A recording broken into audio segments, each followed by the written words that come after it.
बिस्मिल्लाहिर्रहमानिर्रहीम। अस्सलाम वालेकुम मेरे प्यारे दोस्तों, मैं आपका दोस्त ज़ाहिर अमान। दोस्तों अल्हम्दुलिल्लाह सुम्मा अल्हम्दुलिल्लाह, अल्लाह ताला के फजल व करम के साथ आज आप दोस्तों के साथ ख़ास और स्पेशल वो वीडियो जो आज तक आपको पूरे इंटरनेट पे किसी दोस्त ने, किसी आपको बिलिसान की मालूमात देने वाले ने आपको ये तरीक़ाकार बिलिसान का या बिलिसान की टहनी का नहीं बताया होगा। मेरे प्यारे भाइयों, आप देख सकते हैं ये मेरे सामने एक कप पड़ा हुआ है, बड़ा कप। इसके अंदर मैंने ठंडा पानी डाल के, साथ में ये मेरे पास बिलिसान की टहनियाँ यहाँ पड़ी हुई थी, कल से पड़ी हुई थी। आप देख रहे हैं इनके पत्ते भी तकरीबन पीले हो चुके हैं, साथ में गिर रहे हैं, लेकिन अभी कुछ कदर बेहतर थी। तो मैंने इनको बारीक बारीक हाथ की मदद से काट कर तकरीबन आधे इंच का, चौथाई इंच का टुकड़ा मैंने काट के बारीक बारीक मैंने इसके अंदर, आप देख सकते हैं माशाल्लाह, डाल दिए हैं। ज़्यादा से ज़्यादा 5 मिनट 6 मिनट आप इसको ऐसे ही रहने दें।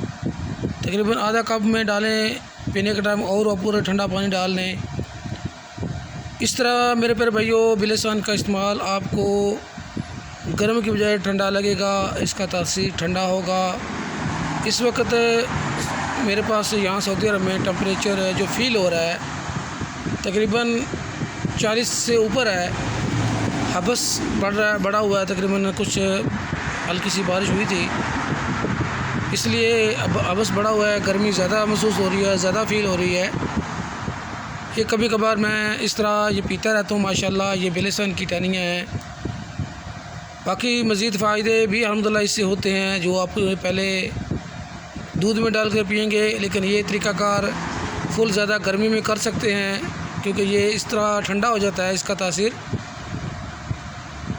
बाकी मज़ीद फ़वाइदे आप तो माशाल्लाह जानते हैं, मेरी पुरानी वीडियो देखने वाले या नए देखने वाले, क्योंकि हर वीडियो में इसके फ़वाइद बिलिसान के मैं बताता रहता हूँ और दिखाता रहता हूँ तस्वीर पर। तो मेरे प्यारे भाइयों, मज़ीद आपको अगर बिलिसान की टहनियों का दूध में डाल कर उबाल के तरीका देखना है तो कमेंट्स में जाएँ। इस वीडियो के नीचे जो पहला कमेंट्स है उसके अंदर मज़ीद मैंने रोगन का इस्तेमाल और बिलिसान की टहनी का इस्तेमाल जो दूध में डालकर आम रूटीन में सर्दियों में या किसी तरीके से भी इस्तेमाल करना, तो वो तरीक़ाकार उसके अंदर बताया हुआ है।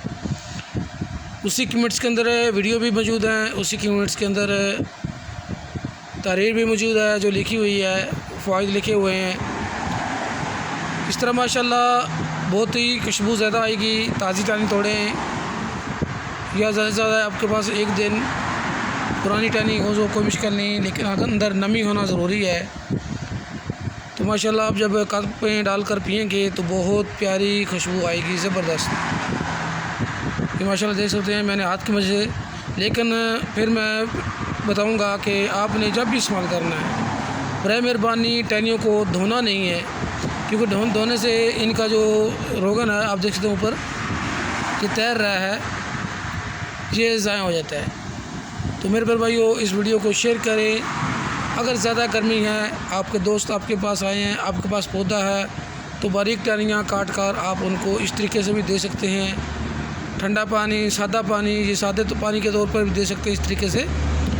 माशाल्लाह बहुत ही ज़बरदस्त, बहुत ही अच्छा तरीका है। मैं तकरीबन काफ़ी बार आज़मा चुका हूँ। इससे काफ़ी हद तक गर्मी में फ़ाका होता है, गर्मी कम लगती है। बिलिसान के पौधे नए अल्हम्दुलिल्लाह हमने पाकिस्तान भेजे हुए हैं। बिलिसान के पौधे हासिल करने के लिए या रोगन बिलिसान हासिल करने के लिए आप व्हाट्सएप पर वॉइस मैसेज करके रब्ता कर सकते हैं। अपने दोस्त ज़ाहिर अमान को इजाज़त दें। अल्लाह हाफ़िज़।